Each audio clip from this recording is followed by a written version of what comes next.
BNP নিয়েই কথা। BNP তো গালাগালি করিচ্ছে, আরেকটু গালাগালি করার সুযোগ পাইল। প্রথমে মির্জা ফখরুল ভাই কইছেন, ইউনূস সাহেব দয়া কইরা তাড়াতাড়ি নির্বাচনটা দেন। আর সরকারকে ইউনূস সাহেবকে বলতেছি, আপনিও দয়া করে এটা তাড়াতাড়ি করেন। তাড়াতাড়ি করলে কি হবে, যে জনগণ ভোট দিয়ে তার নিজস্ব সরকার তৈরি করতে পারে। দেখেছেন সুর নরম হয়েছে, কি হুঙ্কার দিচ্ছিল বিএনপির লোকজন। 3 দিন আগে গেছিল নির্বাচনের দাবিতে মাঠে নামিচ্ছে বিএনপি, আন্দোলনের হুমকি দিছিল বিএনপি।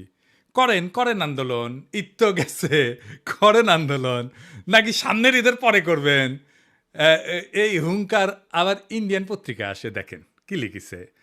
ভোট কবে পরিষ্কার বলুন, বাংলাদেশ যেন গাজা না হয়। সংস্কারের দোহাই দিতেই ইউনূসকে তোপ বিএনপির সাফ কথা।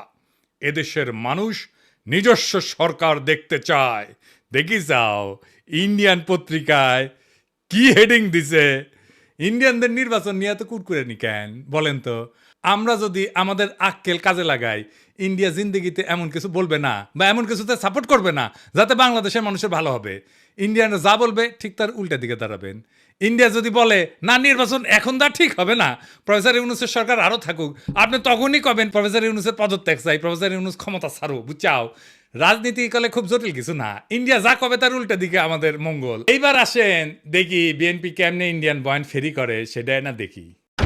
বিএনপির রিকমেন্ডেশনে হওয়া পররাষ্ট্র উপদেষ্টা তহিদ সাহেব আর বিএনপি নেতার ছোট ভাই জসিম,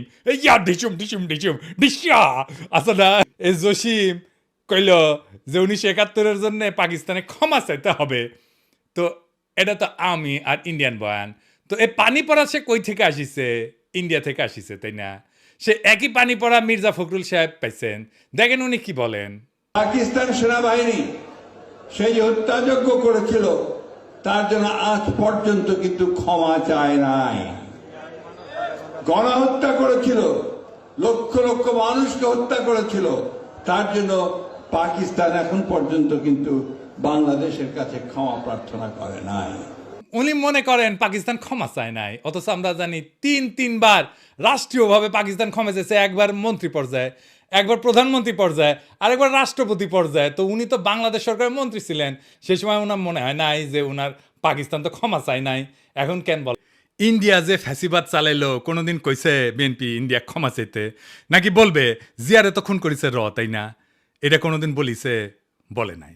কিন্তু ইন্ডিয়া আমাদের বন্ধু দেশ বলতে বলতে মুখে ফেনা তুলে ফেলিছে। দেখেন, ভারত আমাদের প্রতিবেশী, সবচেয়ে বড় প্রতিবেশী, আমাদের বন্ধু। আমাদের যুদ্ধের সময় 1971 যুদ্ধের সময় আমাদের সহযোগিতা করেছিল। আমরা ভারতের কাছে সবসময় প্রত্যাশা করি যে ভারত বাংলাদেশের মানুষের পাশে দাঁড়াবে। যাই হোক, মির্জা ভাই উপরে না হেভি স্টাডি করেছি। কেন করেছি জানেন? আপনারা বোঝার জন্যে স্টাডি করে পেয়েছি কি জানেন? না খারাপ কিছু কমু না, আপনার লাইফ হিস্ট্রি কিন্তু ইন্টারেস্টিং। আপনি ঢাকা কলেজের ইকোনমিক্সের টিচার হিসেবে ক্যারিয়ার শুরু করেন, শিক্ষকতার ক্যারিয়ার। পরে ঠাকুরগাঁও কলেজে ইকোনমিক্সের অধ্যাপক ছিলেন, খুবই জনপ্রিয় টিচার ছিলেন, ছাত্ররা আপনার ক্লাস করার জন্য উন্মুখ হয়ে থাকতো, মার্শাল্লাহ। আবার অদ্ভুতভাবে আপনি বাংলাদেশ সরকারের পরিদর্শন এবং আয় ব্যয় পরীক্ষণ অধিদপ্তরের একজন অডিটর হিসেবে কাজ করেছেন। এই প্রফেসর হওয়ার পরে শিক্ষা বিভাগের আবার ডিজি আসিলেন। এমন সেলিব্রেটেড শিক্ষকের জীবন চাইরা অডিটর কেন হইলেন? এটা মিলাইতে পারি নাই। তাই আপনার জীবনের গল্প আপনার কাছ থেকে শোনার ইচ্ছা থাকলো, আমার ক্ষুদ্র ভ্রাতার ভগিনীরা আপনাদের কয়ে রাখি, কারো সম্পর্কে জানতে হইলে এভাবে ডিক করবেন, খুঁড়বেন, তারপরে তাই আপনি ভালো তার ডিল করতে পারবেন।